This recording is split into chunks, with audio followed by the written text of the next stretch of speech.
Thank you very much. It's very nice to see you. I'm going to begin with the ladies first. Ladies first. Not everybody knows who Sharon Tate is. Mm-hmm. What do you think about the people who see your character are going to think about that role, about your character?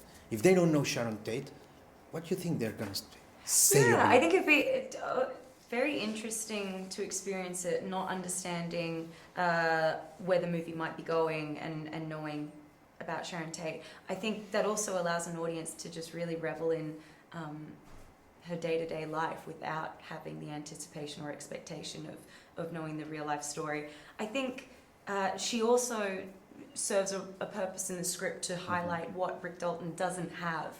I think that's going to be evident whether you knew that she was a it girl at the time, married to a prominent director or not. You could definitely grasp and understand the notion that everything that Rick Dalton wants is just out of his reach. It's right next door, but he's not in that inner circle.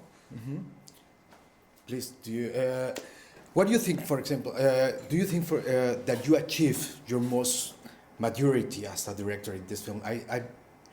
For me, it's like it's more like a perfection script in your filmography. Oh, thank you. I mean, well, I think, I don't think it's more mature than Jackie Brown. I think Jackie Brown is a very mature piece of work too. But it is, and that was also kind of coming as a memory piece to some degree, and in quite a few degrees, in a very similar way than this. It's just, more memories when I was 20 as opposed to when I was 6. You know what? Where I think there is, I don't know if I'd call it maturity, but where I think there is a special, where I think this movie has that is maybe different from the other films, is I worked for years on these characters, basically, both Rick and Cliff, and even Sharon.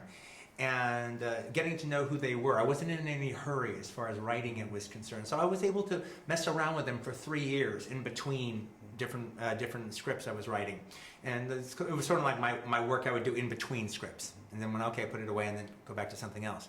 And then finally when I realized, okay, I think I know them definitely enough and I know what I want to do, I thought about at different times like a different kind of storyline, a different story. At one time I had a few different ideas of more of a movie plot that I could have had Rick or Cliff be involved in.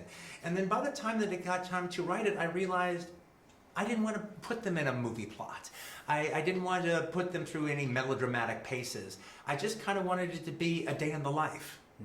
And that's one of the reasons I really like the film, is I like the fact that we're not kind of killing ourselves to turn it into a movie. It is just 3 days in the life of these 3 people, and then all these weird little characters that are on the outskirts.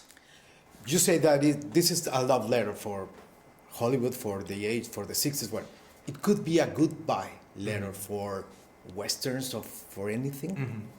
Well, yeah, it's funny. I mean, it's like it's. I don't think it's quite that black and white. I mean, on one hand, it's you could call it a love letter. At the same time, we also show the casual racism and the casual things that wouldn't be accepted now that are just that were there at the time. A whole lot of people that are brought up in the piece that were the celebrities of the day have run afoul of their reputations 40 years later. But that wasn't the case then. I mean, Bill Cosby was one of the most famous people in the world to me when I was a little kid. All right, at that time, and so I think it's. So I don't think it's looking at it with rose-colored glasses. I think it's like, well, there's rose in one lens, but then there's a deep, sharp focus in the other lens. Yeah, okay. No, so sorry. Thank you. I can talk with you for 6 months. I wish we did it. Hey! You're Rick fucking Dalton. Don't you forget it.